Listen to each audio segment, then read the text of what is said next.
Hey y'all, this is AL Think Madame, and this is kind of a random recap that I'm doing on a YouTube TV series that just was released. Apparently, it's going to come out every Friday.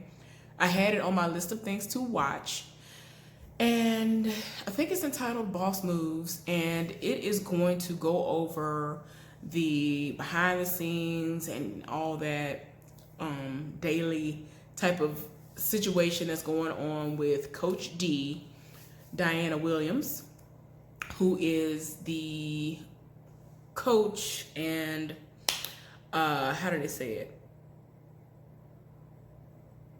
Over the company, the dance company. She owns the dance company, the Dancing Dolls, which started in Jackson, Mississippi. She had one and now she has several.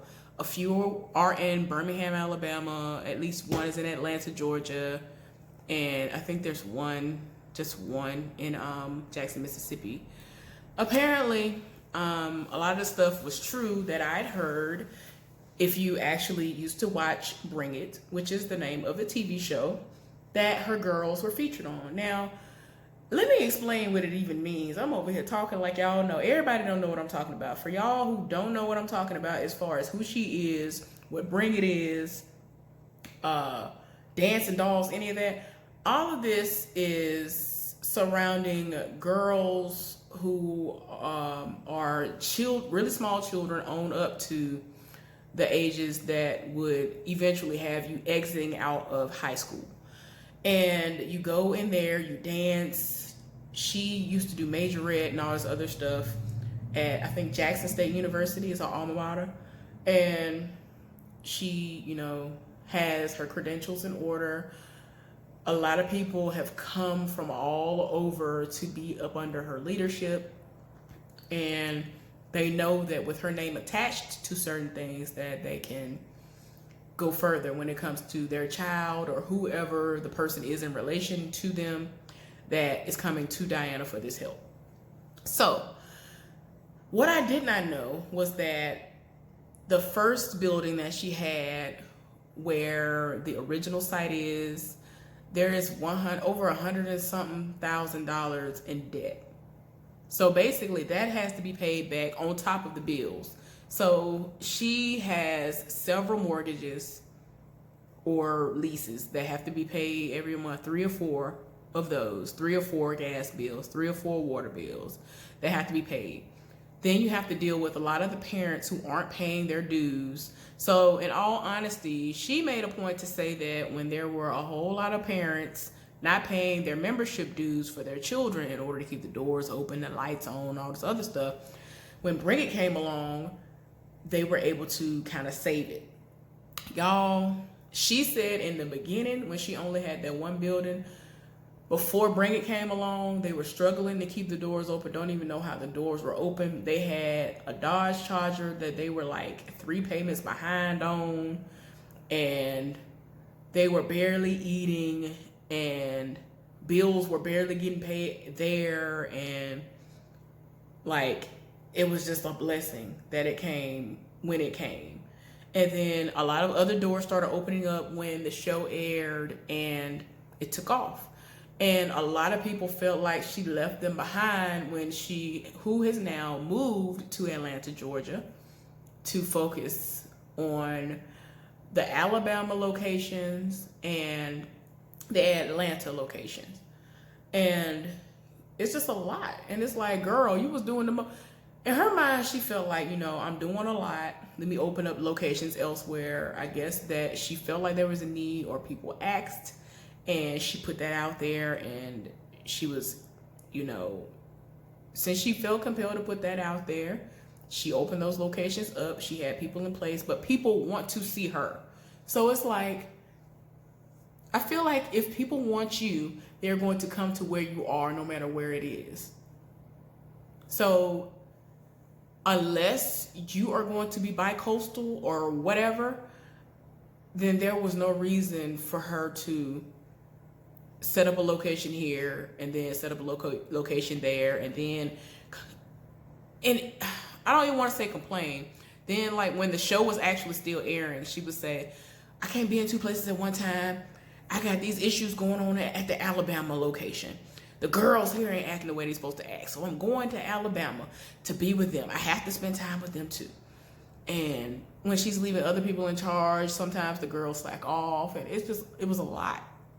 But like I said, I did not know about the financial aspect as far as the debt that was on that building. It's still on that building. I feel as though this was literally recorded like a month ago. Because unless they did it a year ago and they just now posted the footage, she said that they were getting, meaning the girls in Atlanta, the dancing dolls in Atlanta, they were getting ready for homecoming. And she was going to travel from Atlanta to Jackson, Mississippi for the Jackson State University homecoming. And they were going to do a field show and all this other stuff. They're going to do parades, all the other stuff. Oh, y'all, I miss parades. I love parades. I think I mentioned it briefly before, but I always wanted to be in the band in one of these two capacities. I wanted to be a majorette or one of the people who danced or whatever, or I wanted to actually play the quads, which if you don't know what the quads are, this is me actually being in the band and playing an instrument that's strapped onto me, and there are 4 drums that I have to hoist up and walk and march and have my knee to my chest marching with. Being able to keep my stamina up, all that stuff. I really was here for that, and I was in shape to do that, even though I was still thickish and things back then. But I always wanted to do that.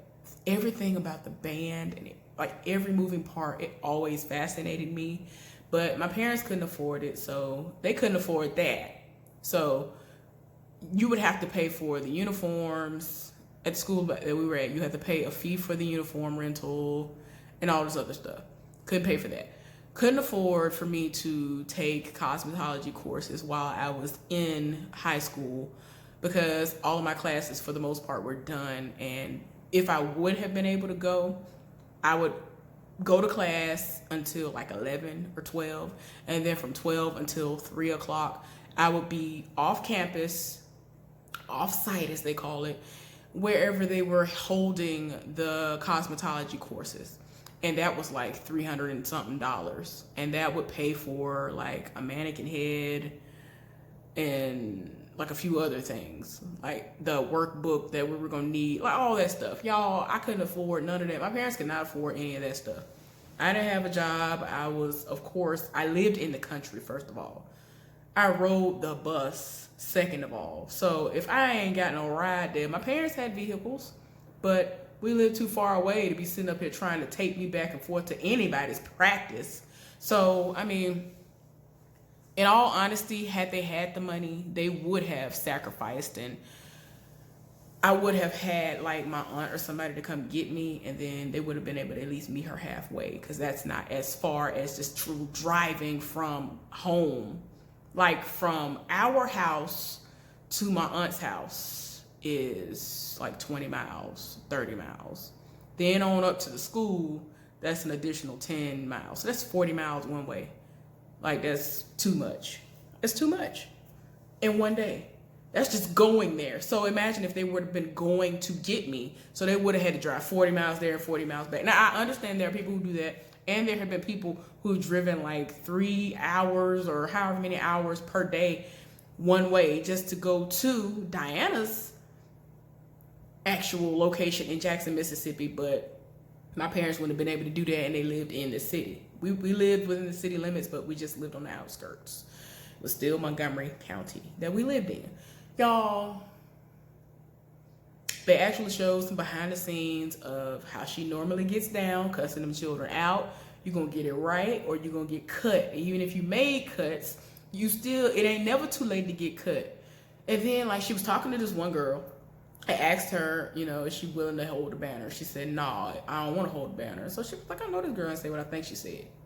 So then she was like, you said something under your breath. What did you say? She said, I don't want to hold the banner. And she was like, well, you're not getting the choreography like you should. So the only way that you're going to go is if you hold the banner. And so she was like, if you don't hold the banner, you're not going. So I don't understand why you think that you're going to be in this. You're not going to be in this situation at all if you don't hold this banner. So I don't know if the girl ever did it or not, but like it really was like a super duper sneak peek But yeah, y'all.